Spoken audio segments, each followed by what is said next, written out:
दोस्तों पुष्पा इम्पॉसिबल में आप लोग देख सकते हैं कि यहाँ पर जो पुष्पा है दोस्तों, अब जब वो यहाँ पर देखती है इधर उधर तो उसको वहीं पर गोली मिल जाने वाली है। जहाँ पर दोस्तों कादामनी ने पुष्पा पर अब हमला करवा दिया था।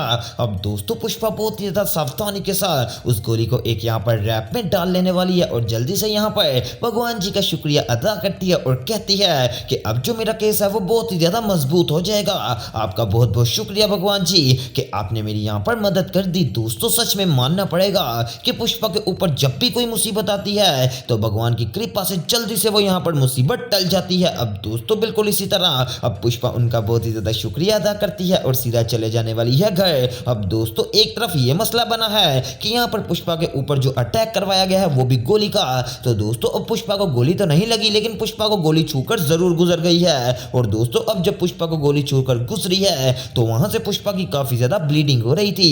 अब दूसरी तरफ दोस्तों यहाँ पर जो प्रार्थना है जब उसको सस्पेंशन की खबर सुनाई जाती है कि आईपीएस प्रार्थना जी आपको सस्पेंड कर दिया गया है तो दोस्तों प्रार्थना को यकीन ही नहीं आता और वो कहती है कि ये कैसी बात हो गई, मुझे सस्पेंड कर दिया गया, मैं मान ही नहीं सकती। अब दोस्तों जो पुलिस वाले यानी कि मेन हेड हैं वो अब प्रार्थना को एक यहाँ पर दे देने वाले हैं सस्पेंशन लेटर और कहते हैं कि लीजिए अब आपको यकीन आ जाएगा। दोस्तों अब जब प्रार्थना सच में देखती है कि उसका नाम ऊपर लिखा है तो उसको समझ आ जाने वाली है और प्रार्थना को अब उनके पुलिस ऑफिसर कहते हैं कि आप दूसरों के साथ बदतमीजी करें और आप समझे कि आपको कभी सस्पेंशन लेटर नहीं आएगा, ऐसा नहीं हो सकता, आपको सस्पेंशन लेटर जरूर आना था, इसलिए जरा अब अपनी यहाँ पर जुबान को लगाम दीजिए और यहाँ से दफा हो जाइए। तो दोस्तों साथ ही प्रार्थना कहती है कि सर आप मुझसे बड़े हैं इसलिए सीनियर भी हैं, मैं आपसे कोई बदतमीजी नहीं कर रही, लेकिन आपको एक सैल्यूट करती हूँ कि अपना सस्पेंशन लेटर मैं दोबारा अपना यहाँ पर नाम लाऊंगी और अपने सस्पेंशन लेटर को हटवा दूंगी। दोस्तों अब प्रार्थना यहाँ पर ये बात करके चले जाने वाली है। अब दूसरी तरफ दोस्तों एक बहुत ही बड़ी सच्चाई जो मैंने कभी जिंदगी में नहीं सोची थी वो आप सबके सामने आ गई। दरअसल जो मधुमती जी है ना, जो आपको दिखाया जा रहा था कि ये मधुमती एक बहुत ही ज्यादा रईस औरत है और इसका बेटा इकलौता बेटा है और ये बहुत ही ज्यादा यहाँ पर अच्छे लोग हैं, तो दोस्तों ऐसा कुछ भी नहीं है। दरअसल इन्होंने एक बहुत ही बड़ा ड्रामा किया था। अब दोस्तों जो यहाँ पर मधुमती है वो आने वाली है यहाँ पर अपने बेटे के पास और कहती है कि ऋषभ अब क्या करें, हमारे तो कर्जे भी नाक तक आ गए हैं, हमने तो यहाँ पर झूठा दिखावा दिखाया हुआ है सब लोगों को, लेकिन अंदर से हम बिल्कुल खोखले हैं, अब हमें यहाँ पर जो कर्जा है वो किस तरीके से उतारना है। तो दोस्तों साथ ही ऋषभ कहता है मॉम आप फिक्र मत करो, मैंने आपके पास एक ऐसी पैसे वाली मशीन लाकर रख दी है जो कि हमारे सारे कर्जे को उतरवाएगी। दोस्तों यहाँ पर ऋषभ के कहने का मतलब राशि से है कि वो राशि को घर ले आया है और अब वो राशि से कहेगा कि तुम शूट्स वगैरह करो और एड्स वगैरह करो जिसके एक दिन के 3 लाख रुपए मिलते हैं। अब दोस्तों ऋषभ यहाँ पर राशि के सारे पैसों से अपना कर्ज उतारने वाला है और जो ऋषभ की मॉम है दोस्तों वो काफी ज्यादा खुश हो रही होती है कि देख लो अब तो किसी ना किसी तरीके से हमारा कर्ज उतर ही जाएगा।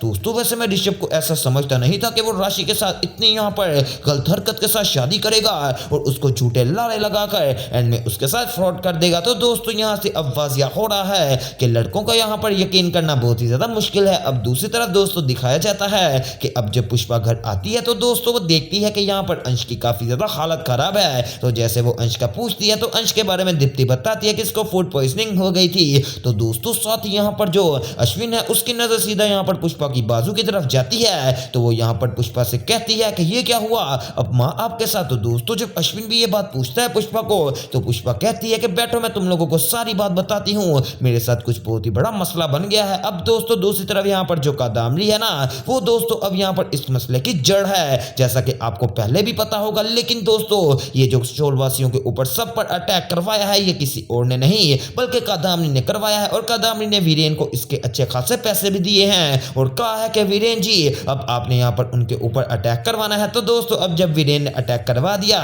तो कादामनी स्पेशल फोन करती है वीरेन को उनका शुक्रिया अदा करने के लिए और कहती है कि सर आपका बहुत ज्यादा शुक्रिया कि आपने मेरा कम करवा दिया।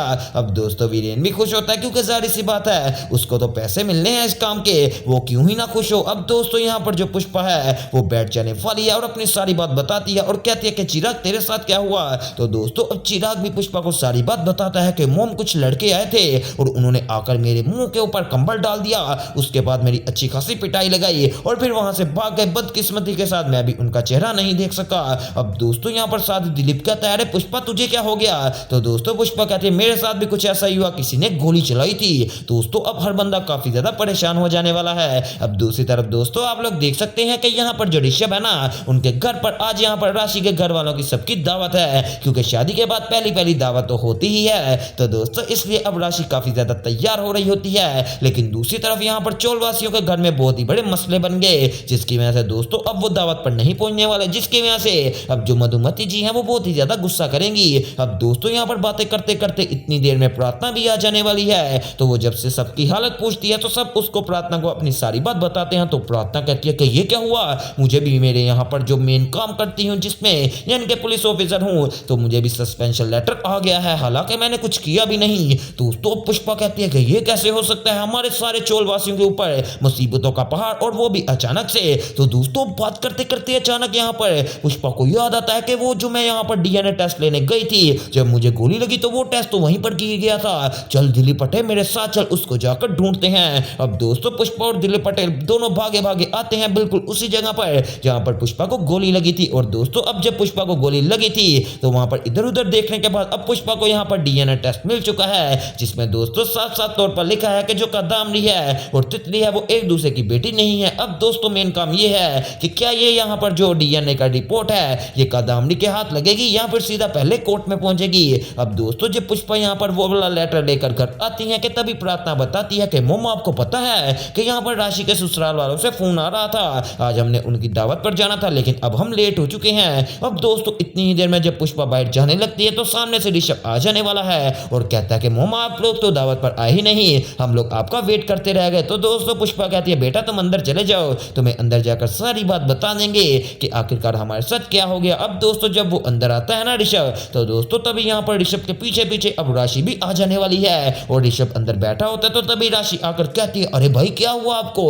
अब दोस्तों जब राशि यहाँ पर सबका पता वगैरह पूछ रही होती है कि तभी यहाँ पर ऋषभ कहता है कि राशि बाहर आओ, मेरी बात सुनो क्योंकि मैंने तुमसे कुछ जरूरी बात करनी है। अब दोस्तों ऋषभ यहाँ पर राशि को लेकर बाहर चले जाने वाला है और कहता है कि मैंने तुम्हें कहा था ना कि मोम के पास रुको, मैं वहां से होकर आता हूँ, इसलिए कहा था ताकि तुम घर रहो, और तुम्हें पता है तुमने मेरी बात की माँ की बात नहीं मानी तो ये तुमने अपमान कर दिया है। तो दोस्तों अब राशि भी सीधी हो जाने वाली है और कहते हैं ऋषभ ये क्या बंदिश है, अगर नहीं रखना तो ना रखो, लेकिन ऐसी बंदिशों की मैं यहाँ पर आदी नहीं हूँ। अब दूसरी तरफ दोस्तों पुष्पा भी जाकर यहाँ पर अब जो यानी कि वीरेन है उसको चैलेंज कर देती है कि अगर तुम लोग यहाँ पर मुझसे तितली की कस्टडी लेना ही चाहते हो जाओ, मैं तुम लोगों को चैलेंज करती हूँ कि मुझसे तितली की कस्टडी लेकर दिखाओ, क्योंकि अब मैं तुम लोगों को ऐसी मार मारूंगी कि जो तेरी कादम्बरी है ना चाहिए थी जिसको तो फोन पर सारी बात बताता है तो उसको ये भी बता देना। अब दोस्तों यहाँ पर जो कादम्बरी है उसके दिल में बहुत ही बड़ा डर फैल जाने वाला है कि पुष्पा ऐसे ही बात नहीं करती, हो ना हो कि कोई बहुत ही बड़ा सबूत उसके हाथ लग गया है। तो दोस्तों अब यहाँ पर पुष्पा का बस कोर्ट में पहुंचना बहुत ही ज्यादा जरूरी है, जो कि देखना मिस मत कीजिएगा और मेरे चैनल स्पाइसी एंटरटेनमेंट को